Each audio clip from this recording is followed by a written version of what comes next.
Bonjour les poissons, bienvenue à vous. Merci d'être là. Je suis ravie de vous accueillir pour votre guidance de la semaine du 20 au 26 novembre 2023. Alors, prenez si ça vous parle, si ça résonne avec vous, avec votre situation. Sinon, laissez passer. Ces messages ne peuvent pas vous être tous destinés. Donc, c'est important, c'est pour ça que je le dis à chaque fois. Je vais commencer par un premier message de l'oracle du Pays des Merveilles pour voir quelle énergie vous accompagne sur la semaine. Je continue avec le tarot de la sorcière moderne pour la situation, comment vous vous sentez, le point de soutien, le point de vigilance et comment vous quittez cette semaine. Et je termine avec un message, un conseil du petit oracle des anges. Allez, c'est parti pour vous les poissons. On regarde quelle est cette énergie qui vous accompagne sur la semaine. On n'a nul besoin d'avoir peur. Rappelez-vous combien vous êtes puissant. Il y a une notion là de vous affirmer, de passer outre vos peurs, de passer outre vos doutes, de dépasser ce qui vous angoisse, parce que vous avez ce qu'on vous dit, rappelez-vous combien vous êtes puissant, il y a une puissance en vous, il y a une énergie, il y a un pouvoir décisionnaire, il y a un leadership qui est là, il y a une grandeur, on voit cette taille-là, et il y a la sensation que vous n'en avez pas conscience, que vous n'êtes pas dans la vision nette de ce que vous renvoyez comme énergie, comme image, comme prestance. Il y a un petit peu de ça sur la semaine, et ce qu'on vous dit, c'est ne craignez pas les événements qui arrivent vers vous, ne craignez pas les imprévus, ne craignez pas l'environnement, ne craignez rien, vous avez suffisamment de puissance, de leadership en vous pour rester maître ou maîtresse de la situation.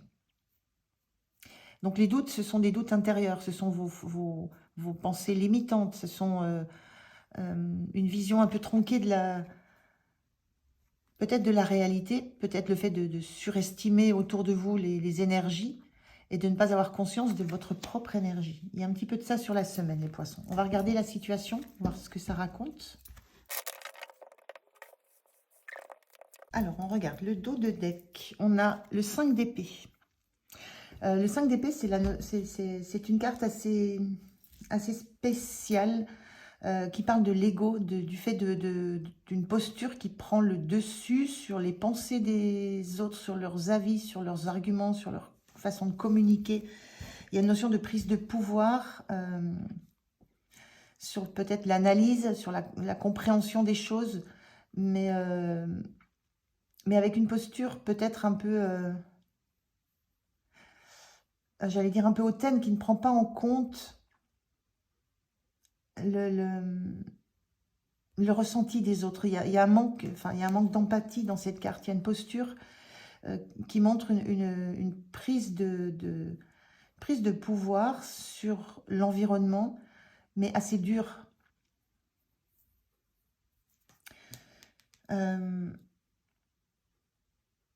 Donc peut-être par rapport à cette notion de nul besoin d'avoir peur, peut-être que c'est cette crainte de ne pas avoir la possibilité d'affirmer. Moi, ce que je comprends là, c'est qu'il y a un environnement là qui est assez lourd, qui est assez dominateur, et il y a cette crainte de ne pas réussir à vous affirmer, à prendre le dessus sur des choses qu'on viendrait vous imposer, moralement, qu'on viendrait vous imposer par le verbe, par la parole. Il y a quelque chose de cet ordre-là, et on vous dit nul besoin d'avoir peur. Il y a une notion de puissance que vous avez, que vous ne laissez pas éclore dans cette carte. Parce qu'il y a un environnement qui vous semble trop puissant. Alors, on a Reine de Pentacle dans la situation, Tempérance et le Monde. On a quand même deux arcanes majeurs, c'est quand même assez fort, ce sont des énergies très puissantes. Tempérance, c'est l'équilibre, c'est une carte de guérison aussi. C'est l'équilibre entre tout ce qui est très terre à terre. Elle a un pied sur la terre, un pied dans l'eau. Il y a un équilibre entre tout ce qui est concret, matériel, pratico-pratique, terre à terre, et puis le domaine émotionnel, ce que ça renvoie comme émotion. Et on voit le transfert des fluides d'une coupe à l'autre. Il y a une fluidité dans le passage du concret à l'émotionnel. Il y a pas... il n'y a pas un domaine qui empêche l'autre de se développer ou de se montrer. Donc, il y a une notion de guérison euh, parce qu'il y a quelque chose qui est... Je ressens quelque chose qui est atteint chez vous, une notion d'atteinte à l'estime de vous. Euh, et là, il y a quelque chose à rééquilibrer, à remettre en harmonie. Il y a cette reine de Pentacle, c'est c'est l'énergie de quelqu'un qui est en capacité d'être complètement autonome, euh, qui est en... C'est l'idée de la mère nourricière du tarot, la reine de Pentacle. Elle a tout ce qu'il faut en elle pour pouvoir le partager avec l'environnement. Il y a quelque chose de très nourricier dans cette énergie, mais un grand attachement au concret, au matériel, à ce qui va pouvoir être partagé, être offert. Et il y a quelque chose qui compte beaucoup. Il y a une énergie, enfin, c'est une reine quand même, il y a une énergie de pouvoir, de puissance, et de puissance au niveau du concret, au niveau du matériel, au niveau de ce qui est très important pour elle et pour l'environnement autour d'elle. Et là, il y a quelque chose peut-être à équilibrer. On vous parle de guérison entre le pratico-pratique et l'émotionnel. Il y a peut-être quelque chose à, guérir au niveau de cet attachement peut-être au matériel, au concret. Alors que là, on est dans le mental, on est là on est dans la terre, là on est dans l'air. Il y a quelque chose de beaucoup plus subtil qu'il faut peut-être équilibrer, parce que j'ai la sensation que ça vous enferme. Le monde, c'est la dernière carte du tarot, c'est la fin d'un cycle, c'est quelque chose qu'on termine. Moi, je le ressens ici comme le besoin encore d'être dans un milieu assez fermé, de rester encore dans une certaine bulle de protection. Mais on voit ici, moi, pour moi, c'est de l'eau qu'on voit derrière. Il y a un domaine, il y a encore besoin de rester protégé par rapport à de l'émotionnel qui serait peut-être déstabilisant. Et on voit cette femme à l'intérieur de ce cercle bien protecteur qui lance un regard vers l'avenir. Il y a vraiment la notion de fin de cycle, on va sortir de ça, mais il y a encore besoin de rester dans une certaine zone de confort avant d'entamer quelque chose de complètement nouveau. Un nouveau cycle, une nouvelle façon de se montrer, une nouvelle façon de faire valoir ce qu'on pense, ce qu'on a à dire, ce qu'on a à communiquer.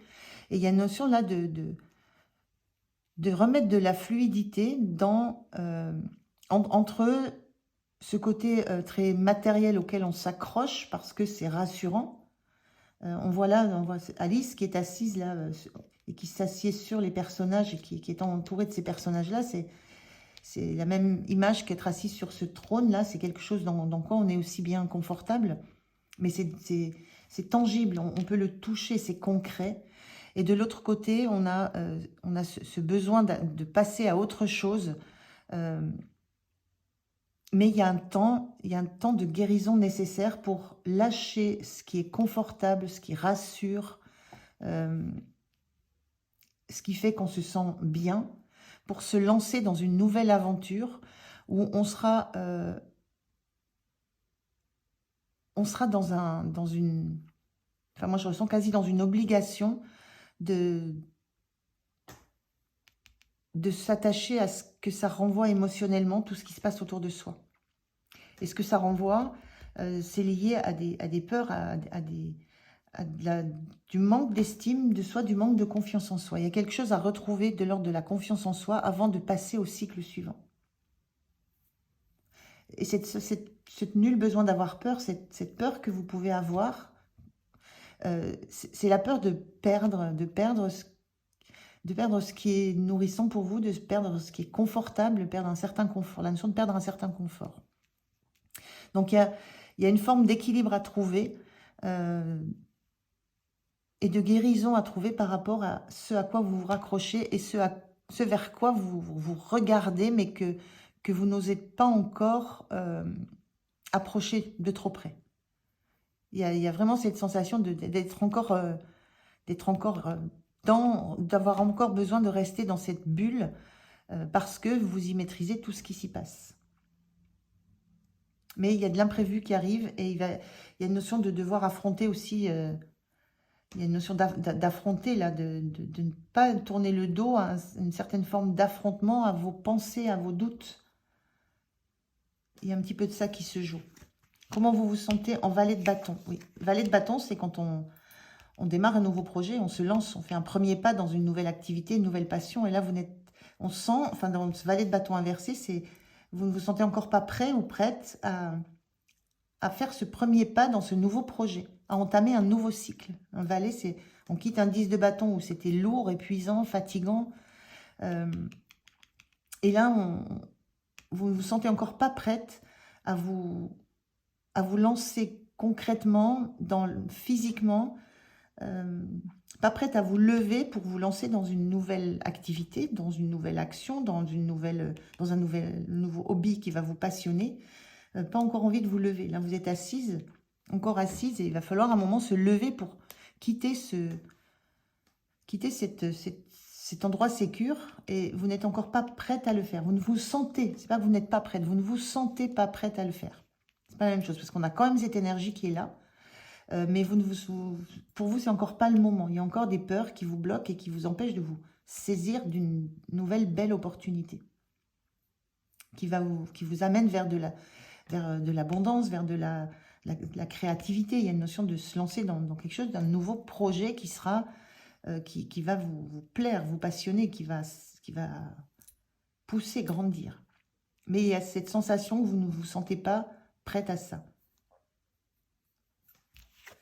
Ce qui vous soutient, c'est la cavalière de coupe inversée. Ce qui vous soutient, c'est que vous n'êtes pas uniquement,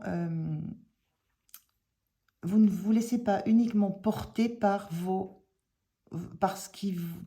émotions, par ce qui vous anime le plus le cœur. Il y a quand même une énergie de reine de pentacle où il y a vraiment un besoin de concret, de matériel, de matière, et vous ne vous laissez pas uniquement, vous ne vous laissez pas bercer d'illusions. C'est un petit peu ce que je comprends dans ce cavalier de coupe. Cavalier de coupe peut être un peu manipulateur, un peu beaucoup de paroles et peu d'engagement, beaucoup de promesses sans suite. Ça peut être aussi cette énergie-là. Il y a cette idée que vous n'allez pas vous laisser abuser par des promesses sans lendemain, par un genre d'abus de confiance, j'ai l'impression. Il y a cette sensation que vous êtes très au clair avec ce que vous voulez réellement. Et vous n'allez pas vous laisser manipuler sur le côté de l'émotionnel ou voire du sentimental. C'est un petit peu ça que je ressens. Et le point de vigilance, c'est ce 3 de bâton inversé. Le 3 de bâton, c'est quand on attend, on a tout préparé et on est prêt à faire le pas vers l'opportunité qui va se présenter. Il est inversé, ce 3 de bâton. Donc, le point de vigilance, c'est ne rater... Moi, ce que je ressens là, c'est ne ratez pas les opportunités. Il y a des choses qui vont se passer. Ça bouge dans votre environnement. Ne pensez pas que vous n'êtes pas prêt ou prête à vous engager dans quelque chose de nouveau. Parce que le 3 de bâton, c'est ça aussi. C'est on a tout bien préparé et on est prêt à faire le pas. Dès l'instant où un bateau accostera, vous serez capable, enfin voilà, sur cette carte, là, cette jeune fille va monter dessus. Et là, ce 3 de bâton inversé, ça montre juste que ne pensez pas que vous n'êtes pas prête. C'est un petit peu ce qu'on ressent ici. Vous ne vous sentez pas prête à la nouveauté, pas encore prête. Ou prêt, je dis prête parce qu'il y a beaucoup de personnes, c'est que des personnages féminins là. Donc, ne laissez pas passer une opportunité qui viendrait à vous, qui serait passionnante, sous prétexte que vous ne vous sentez pas prête ou prête, et sous prétexte que vous craignez que ça vous déstabilise trop émotionnellement. Il y a quand même dans le 3 de bâton une notion de passion, on est dans du bâton, dans une notion de quelque chose de passion, de passionné, de créatif. quelque chose qui va grandir, voilà, on a des bourgeons, mais ça va donner des feuilles, un arbre, ça va vraiment pousser, devenir solide, s'enraciner. Il y a une notion de s'enraciner après. Donc, il y a un petit peu ces énergies-là pour vous cette semaine. La sensation que vous ne vous sentez pas à la hauteur de ce que vous allez pouvoir mettre en place, de ce qui est attendu de vous. Il y a vraiment un manque de confiance en vous. Et c'est pour ça qu'on vous dit, rappelez-vous combien vous êtes puissant. Vous avez cette puissance de reine de Pentacle. C'est une énergie très, très forte. C'est une reine, elle est une reine. Elle est autonomie, elle est autonome, elle est indépendante. Il y a une position de leader aussi, dans ça, de rayonnement. Le monde, c'est que vous avez fait tout le parcours. Vous êtes au bout d'un certain parcours avec une notion de réussite avec le monde. Vous arrivez au bout. C'est maintenant qu'il faut passer à l'étape suivante. Et il y a cette sensation de ne pas vous sentir prêt ou prête. Et le point de vigilance, c'est de ne ratez pas ce qui va se présenter à vous. Parce que vous avez cette capacité à vous lancer dans la nouveauté. Vous avez cette capacité à passer outre les peurs que vous avez. Vous avez la carte de guérison. Donc, c'est quelque chose que vous pouvez dépasser. Pas si difficilement que ça. En fin de semaine, on retrouve une énergie d'équilibre. Voilà, il y a ce 6 de Pentacle, c'est je reçois, je donne, je reçois, il y a une notion d'équilibre, il y a une notion d'équité aussi. Hein. On donne un cadeau à l'une, on donne un cadeau à l'autre. Il y a une notion d'offrir. On retrouve un peu l'énergie de la reine de Pentacle, hein, qui a suffisamment pour partager, pour faire des cadeaux autour d'elle. Donc vous retrouvez cette énergie d'avoir envie de partager ce que vous avez, l'énergie aussi d'avoir envie peut-être de vous faire un cadeau à vous. Et il y a aussi cette énergie d'être dans le donner-recevoir avec le 6 de Pentacle. On donne à hauteur de ce qu'on reçoit et inversement. Donc il y a quelque chose que vous sentez qui arrive,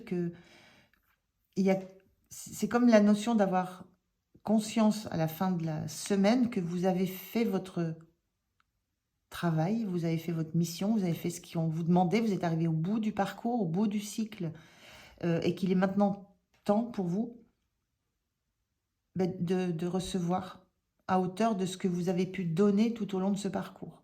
On est vraiment dans une énergie de partage dans la reine de Pentacle. Partage parce qu'on a les moyens de partager. Et l'énergie de fin de semaine, vous vous rendez compte que vous avez suffisamment pour encore pouvoir offrir. Il y a quelque chose vous avez encore des cadeaux à offrir à l'entourage, aux autres autour de vous. Et ça peut être le cadeau, que ça peut être le fait d'accepter de vous lancer dans quelque chose de nouveau. Ça ne va pas mettre en péril votre besoin d'avoir suffisamment en vous, suffisamment pour vous et suffisamment à partager. Et ça, c'est comme une compréhension que vous allez avoir. Ça ne va pas vous pénaliser matériellement, financièrement, je ressens, ça ne va pas vous pénaliser de vous lancer dans autre chose et de quitter ce que vous êtes en train de terminer là. Mais avec une belle réussite. Le monde, on a une notion de réussite. Donc, c'est une énergie plutôt jolie qui fait remonter des peurs. Voilà. C'est l'arrivée à la fin du parcours qui fait remonter les peurs. Et il y a la notion de devoir les surpasser avec cette carte de tempérance et de guérison, de surpasser ce qui fait que vous doutez de vous, que vous ne vous sentez pas en capacité de prendre les bonnes décisions. Il y a peut-être de ça aussi. Il y a une idée que vous ne vous sentez pas capable de prendre seul la bonne décision et que vous attendez que l'environnement puisse presque faire à votre place. Mais c'est quelque chose qui ne vous satisfait pas non plus. Donc, il y a un moment où vous allez comprendre que vous êtes en capacité de prendre des décisions, en capacité d'être équitable envers vous et en capacité de garder les moyens d'être, comment je pourrais dire ça, d'être généreuse. Parce qu'il y a cette notion de générosité dans la reine de Pentacle et qui peut, que vous pouvez pensé comme étant remis en cause dans un nouveau projet. On a ici une notion de quelqu'un qui doit partir, quitter quelque chose. Donc, il y a aussi cette notion-là, c'est presque faire un cadeau avant un départ.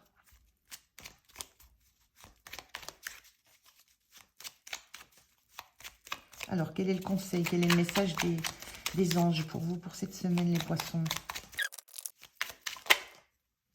2. Bon, je vais prendre les 2. On a l'archange Métatron. Je suis ton lien entre le ciel et la terre. On a bien le ciel, les ailes d'ange, la terre. Entre ton caractère humain et divin. Je suis là pour t'aider à guérir les conflits qui existent entre ton cœur et ton esprit. On est bien dans l'idée. Hein. Ressens-moi dans ton cœur et dans tes pensées. À travers l'unité, il y a l'amour. Il y a vraiment quelque chose à rééquilibrer entre ce que vous avez réellement envie de faire et la peur que ça génère chez vous. Mais on vous dit, rappelez-vous combien vous êtes puissant. Et pensée globale, tu as été encouragé à déployer tes ailes. On a les ailes de la tempérance. Pense à sortir des sentiers battus. Tu es un citoyen du monde. Ouvre ton regard, imagine le monde à l'intérieur de ton cœur. Embrasse-le, entoure-le d'amour, que cela soit et cela sera.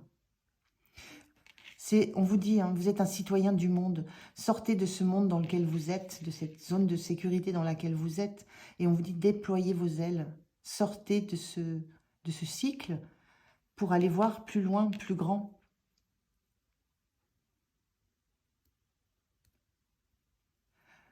Ce sont deux beaux messages. Hein, deux beaux messages. Et sortir des sentiers battus, c'est vraiment partir vers de la nouveauté. On avait quelque chose ici qui était très, très matériel, très concret, très dans la matière. Ici, on part sur quelque chose qui est plus lié à la passion,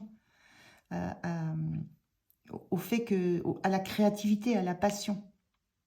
Donc, il y a un changement d'orientation peut-être, mais il y a quelque chose qui vous appelle vers ça très fortement. Et on vous dit, déployez vos ailes. Et je ressens cette énergie-là comme l'acceptation peut-être de partager vos acquis avant de passer à autre chose. Il y a peut-être de ça aussi. Voilà pour vous les poissons. Je vous remercie de m'avoir écouté. Je vous souhaite une belle semaine. Prenez bien soin de vous. Et moi, je vous dis à tout bientôt. Au revoir.